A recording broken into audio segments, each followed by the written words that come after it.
Consider creating the opposite of what you want. There's a story behind that.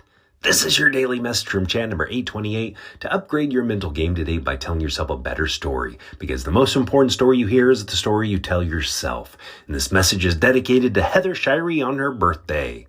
Here's the upgrade. You can get clarity on achieving your desires by thinking about everything you could do to avoid it. Here's the story. Every student doing algebra homework asks the question, when will I ever use this? A lack of real-world application of homework assignments in school is a perennial obstacle. It's hard to find motivation when there's no usefulness in the task. Students feel like prisoners moving a pile of rocks from one end of the courtyard to the other. One of Charlie Munger's favorite mental models came from math class. He used Carl Jacobi's inversion principle and applied it to business and life. Jacobi was a 19th century Prussian mathematician with a long list of theorems with his name attached to him.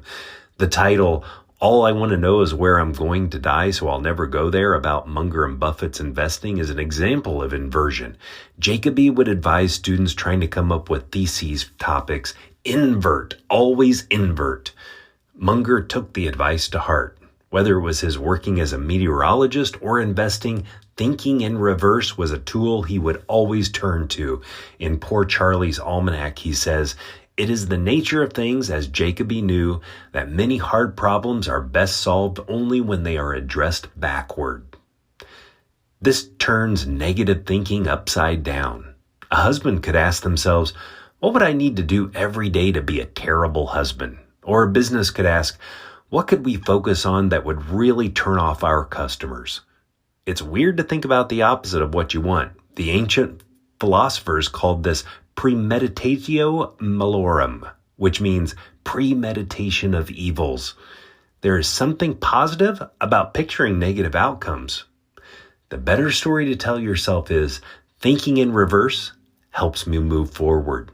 When considering your desires, start with what you don't want, and then ask yourself what you need to avoid.